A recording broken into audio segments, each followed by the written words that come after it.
রান্না বান্না তো হয়ে গেছে, এদিকে বাটিতে করে একটু তরকারি নিলাম। ভালো লাগে এরকম শুধু শুধু তরকারি খেতে। কার কার ভালো লাগে কমেন্ট করো কেমন, আমার সাথে দেখি কার কার মিল আছে। এ দেখো নিরামিষ পালং শাকের তরকারি। পালং শাকের তরকারি নিরামিষই হয়, আমিষ হয় না এটা। তো গরম গরম তরকারি, এটা এখন খাবো। তারপর বরকে ফোন করলাম যে কখন আসবা, বলছে আর 10 মিনিট, 10 মিনিট পর বেরোচ্ছি। একটি হিসাবে থাকে তো যে এই টাইমে এইটুকু কাজ করলে আমার এই কাজটা হয়ে যাবে, তো সেই হিসাব মতনই আসবে। তো বললো 10 মিনিট পরে বেরোচ্ছি, চলে আসবে এখান থেকে। তো এইটুকু, তাও বাইক নিয়ে গেছে।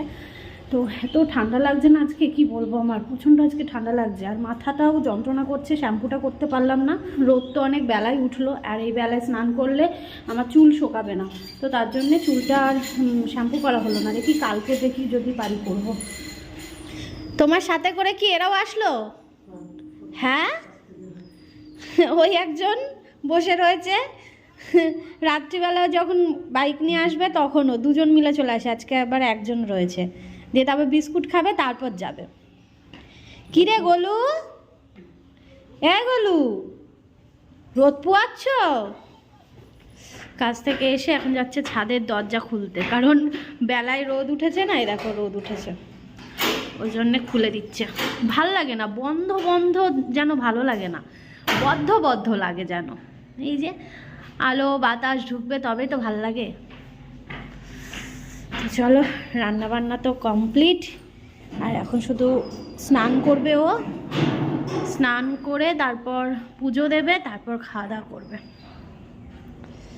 ছাদের দরজা খুলতেই নাকি ওর চোখ পড়লো গাছের গোড়ায় হরলিক্স খাওয়াতে হবে। গাছের গোড়ায় 2-3 দিন হরলিক্স দেওয়া হয়নি, তো যথারীতি হরলিক্স গোলানোই ছিল, সেটাই এখন দিচ্ছে। এবার নিশ্চয়ই ভাবছো হরলিক্সটা আবার কি, তোমাদের এর আগেও বলেছিলাম ওই খোল ভিজিয়ে রাখে, তো তো সেই খোল ভিজানো জলটাই কিন্তু ও দেয়, আর ওটা রোদের মধ্যেই দিচ্ছে। আর আসলে কি বলো তো, রোদটাও তো তেমন একটা ওঠেনি, খুব যে রোদ উঠেছে তা না, ওই হালকা রোদ, দেখতেই পাচ্ছ রোদের অনেকটাও তাপ নেই। তো গাছগুলোর যত্ন তো ওই করে, আমি তো ওপরে খুব একটা আসি না। তো এইদিকে হচ্ছে গাছগুলো মানে জল দিয়ে নিচ্ছে। আর কত ফুল ফুটেছে জানো গাছগুলোতে। তবে ওই এই যে গাঁদা ফুলগুলো বা ধরো গোলাপও রয়েছে, চন্দ্রমল্লিকা, এইগুলো শুধুমাত্র শীতের জন্যে। তো শীতটা চলে গেলে যেই রোদের ভাবটা পড়বে না, তখন আর এই গাছগুলো থাকবে না। তখন অবশ্য গরমকালের যে ফুলগুলো হয় সেইগুলো এনে আবার লাগাতে হবে।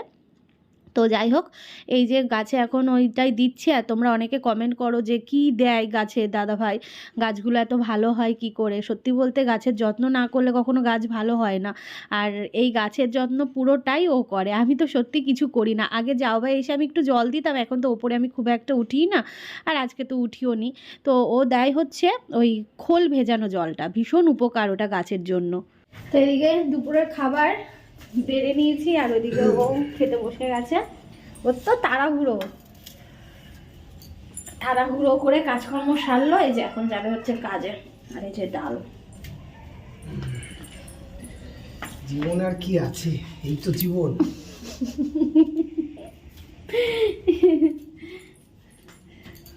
আজকে আবার বলছে যে আজ তো বৃহস্পতিবার, আজকে তো ডাক্তার বসবে। ও বলছে যে চলো আজকে দেখিয়ে নিয়ে আসবো, মানে ওরও তর্স হয়েছে না। তো দেখা যাক কি হয়। ওর নাম লিখিয়েছি, নাম লিখালাম একটু আগে, জাস্ট 8 ঘন্টাও হয়নি। ও যখন বললো যে এখনো শনিবার আস্তে আস্তে তো দেরি আছে, মাঝে আবার একটা রিপোর্ট করাতে হবে বলেছে 1 সপ্তাহ পর। তো ওই জন্যে তাহলে ডাক্তারটা এইটা রিপোর্টটা দেখিয়েই আনি। এবার আমাকেও একটু দেখাতে হবে, মানে আমার ওই গা পাকানিটা হঠাৎ করে আবার আসছে। এটা ছিল না, আগে ছিল, এখন ছিল, মানে মাঝে ছিল না, আবার সেটা হচ্ছে। তো বললো তাহলে একবারে রিপোর্ট দেখাতে গেলেও আমায় ভিজিট দিতে হবে, তো একবারে তোমাকেও দেখিয়ে নেব। এই হচ্ছে ব্যাপার, বুঝলে। তো নাম লেখানো হয়েছে 12টা, মানে 12 নম্বরে নাম। আর সেটা হচ্ছে ডাক্তার বসবে 7টার সময়। তো বললো 7টার সময় বসবে, 7:30টার দিকে যেতে। দেরি হবে জানি, ওনার ওখানে গেলে দেরি হয়। জল নিয়ে গেলা না? সাবধানে এসো।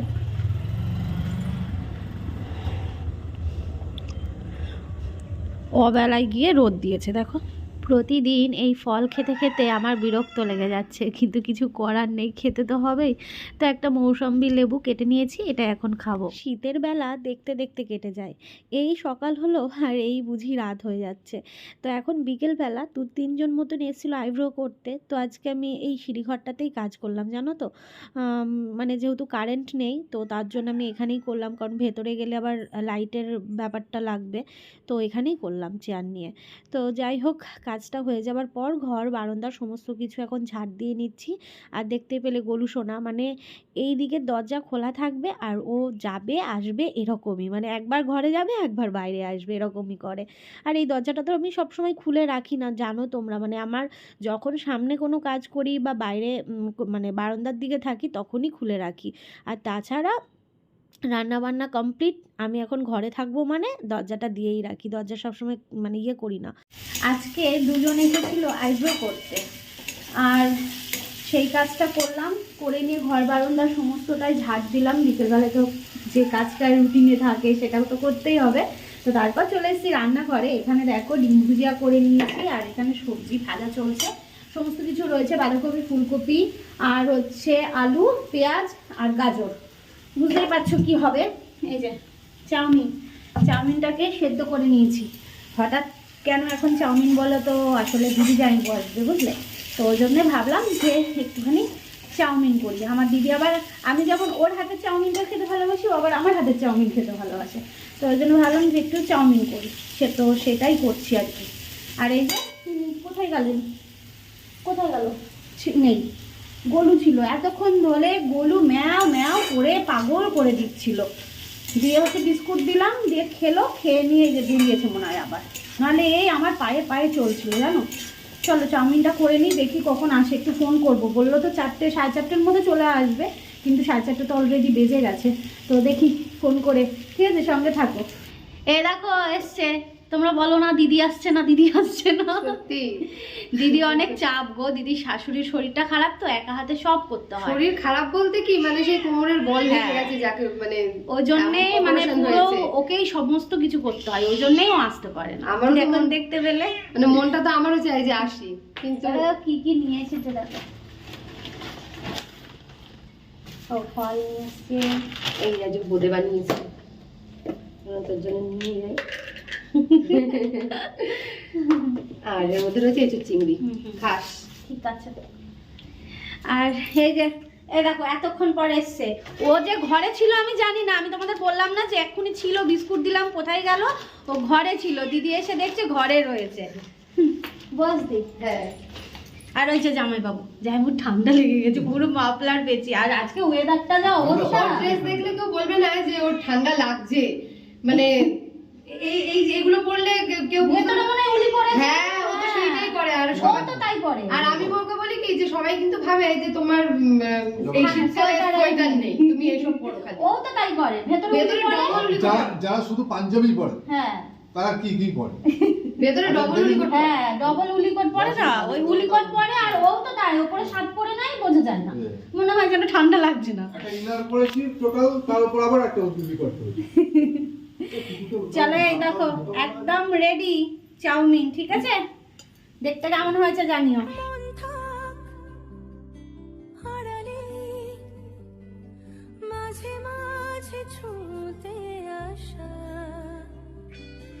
জানি হাত ছবিতে করেই নিয়ে যাই। বাইরে লাইট জ্বালানো হয়নি এখনো, ছাদে গেলি না? তুই কখনো যেতে পারবি না। শালা, খবরদার। না না আমি যাই না তো, আলো জ্বালাবো। এই তো। খুব মেনে চলবি, ফুল বেঁধে থাকবি। না আমি তো চুল বেঁধেই রাখি।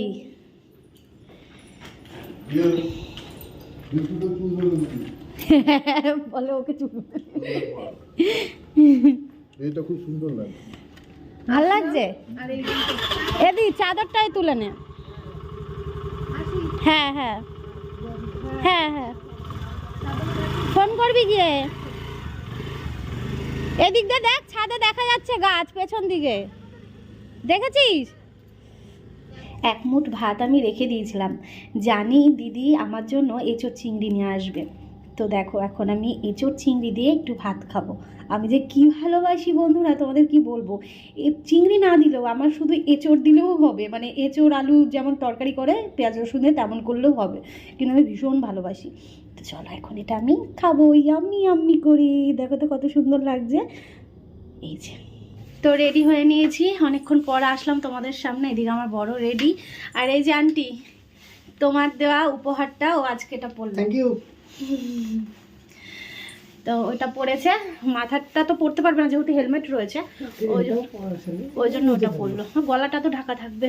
তো চলো রেডি হয়ে নিয়েছি, আর এই যে এর মধ্যে সব কাগজপত্র আমার এটার মধ্যেই রেখে দিই, যাতে কিছু বের করতে না হয়। সমস্ত কিছুর মধ্যে রয়েছে। হেলমেট নেবো। এই যে চলো যাই না, বিকেল সন্ধ্যে থেকে একটুখানি কথা বলতে গেলে হাঁসফাঁস করছি। শরীরটা যেন মানে অস্বস্তি করছে, আর নিঃশ্বাস জোরে জোরে পড়ছে। কথা বলতে গেলে একটু চাপ দিয়ে কথা বলতে হচ্ছে, হাঁপিয়ে যাচ্ছি। যাই হোক, ও রিপোর্ট দেখাতে গেলে শুধু ওকে গেলেই হতো। আমার যাওয়া ওই বললামই তোমাদের যে কটা দিন ধরে বমি বমি ভাবটা লাগছে, আবার হচ্ছে এই ইদানিং এই দেখছি যে হাঁসফাঁস করছে শরীরের মধ্যে, ভালো লাগছে না। তো তার জন্যই যাওয়া আর কি। তো চলো, এমনিতেও কি ফোন পেয়েছো? সব নিয়ে যাবি তুই, চলো। কারণ ডাক্তার দেখাতে গেলে এমনি ভিজিট দিয়ে তো দেখাতে হবে, তো তার থেকে আমিও একটু দেখিয়ে নেবো এই আর কি। চলো তাহলে বেরোনো যাক। অনেকটাই রাত হয়ে গেছে, খাওয়া দাওয়া হয়ে গেছে, ঘুমোতে যাব। এবার মনে পড়লো ব্লগ তো শেষ করা হয়নি। ডাক্তার দেখাতে যাওয়ার সময় তোমাদের সাথে কথা বলা হয়েছিল, তো তারপর ওখানে গিয়েও কোনো ব্লগ করিনি। তার কারণ হচ্ছে টেনশন চলছিল মনের মধ্যে। তো সব সময় একটুতে একটু মানে সেই কি বলবো, টানা যাই হোক, অহেতুক টেনশন। আমার টেনশনটা হয়, আমি একটুতেই একটু টেনশন করি, মানে সামান্য কিছু যদি ডাক্তারকে বললাম যে ডাক্তারবাবু সত্যি কোনো টেনশনের বিষয় আছে কিনা, যদি থেকে থাকে আপনি বলুন, তাহলে আমি এই রিপোর্টটা আবার দ্বিতীয়বার পুনরায় করাবো। তা বললো না এইটা হচ্ছে অ্যাকচুয়ালি গাইডনেসের সমস্যার কারণে এরকম হয়েছে। এটা আগের থেকে জানিয়ে দিতে হয় কিভাবে কি করতে হবে, কি খাবে কি খাবে না, ওরা সেটা জানায়নি। এই কারণে এবার 2-3 বার করে ভেতরে যে ডক্টর রয়েছে তিনি তো তার কাজ পুরোপুরি না হলে উনি ছাড়বেন না কখনোই। তো ডাক্তার ওই কারণে ওনাকে 2-3 বার করে মানে দেখে নিয়ে পারফেক্টলি করেছে। ঠিক আছে, এটা নার্ভাস হওয়ার কোনো কারণ নেই, একদম সমস্ত কিছু ঠিকঠাকই আছে। এই তো হলো বিষয়। সত্যি কথা বলবো, হেভি টেনশন করছিলাম, খালি বড় মাকে ডাকছি, খুব মানে প্রচণ্ড টেনশন করছিলাম যাবার পর থেকে। তো তারপর ওখানে গিয়ে যখন ডাক্তারের কাছে শুনলাম, বারবার আমি জিজ্ঞেস করি, আমি যখনই কোনো রিপোর্ট আমি দেখাই ডাক্তারকে তখন বারবার করে বলি ডাক্তারবাবু ঠিক আছে তো, মানে 3-4 বার আমি ওই একই কথাই রিপিট করি আসার আগে পর্যন্ত, মানে বেরোবো যখন দেখিয়ে তখনও পর্যন্ত বলি ডাক্তারবাবু সব ঠিক আছে তো, ঠিক আছে তো, বলে হ্যাঁ ঠিক আছে এরকম। মানে উনি বিরক্ত হয় না, এটাই তাই দেখি যে আমি এতবার বলি। আমার মতন মনে হয় না এরকম কোনো ওনার পেশেন্ট রয়েছে যে এরকম বারবার মাথা খারাপ করে দেয়। ডাক্তার খুব ভালো। হ্যাঁ, তো যাই হোক বলছে না ঠিক আছে, সব ঠিক আছে। আবার ডবল করে হচ্ছে ইয়েটা দেখলো, যে ওয়েটটা দেখলো, বলছে এই তো ওয়েটটা তো ঠিকই আছে, ওয়েট তো ভালোই বাড়ছে এরকম বলছে। তো বললো না ঠিক আছে। 3-4 বার জিজ্ঞেস করেছি। তো প্রচণ্ড টেনশন হচ্ছিল। তো বাইরে বেরিয়ে না সত্যি কথা মানে এই মন থেকে যেন একটা পাথর হাঁটলো, মানে তখন এত লাগছিল যে না চলো সব ঠিক আছে তাহলে। তো বাড়িতে এসে রুটি করলাম, আর ওই যে দুধ ছিল, দিদি তরকারি দিয়েছিল, এই সমস্ত কিছু দিয়ে রাতের খাবারটা সেরে নিয়েছি। তারপর ওই বসে বসে একটু ফোন দেখছিলাম। আজকে আমি ফোনও সেইভাবে দেখিনি, মানে কি বলবো, মানে টেনশন। ভিডিও শ্যুট করেছি, সব কিছু আছে, রান্না করেছি, কথা বলেছি, কিন্তু টেনশানটা যেন আমার মনের থেকে যাচ্ছিল না। এই ডাক্তার দেখানোর পর টেনশানটা মুক্ত হলো, আর ও সেই জিনিসটা বুঝতে পারছিল। ওই জন্য ও বলছে না শনিবার দেখাবো না, আমি আজকেই নিয়ে যাবো। বিষয়টা হচ্ছে ডাক্তারের যে রিপোর্ট করানোর কথা ছিল 1 সপ্তাহ আগে আর 1 সপ্তাহ পরে। এবার আমাদের রিপোর্ট করানো হয়েছিল রবিবার, আর ডাক্তার দেখানোর ডেট হচ্ছে শনিবার। তো 1 সপ্তাহ যেহেতু পরে আরেকটা রিপোর্ট করানোর বিষয়টা যখন ছিল, তো আমি দেখলাম যে তাহলে পরে মাঝখানে যদি এই রিপোর্টটা স্ক্যানে যদি কোথাও গাফিলতি মনে হয়, তাহলে তো আমাকে এটা পুনরায় করাতে হবে।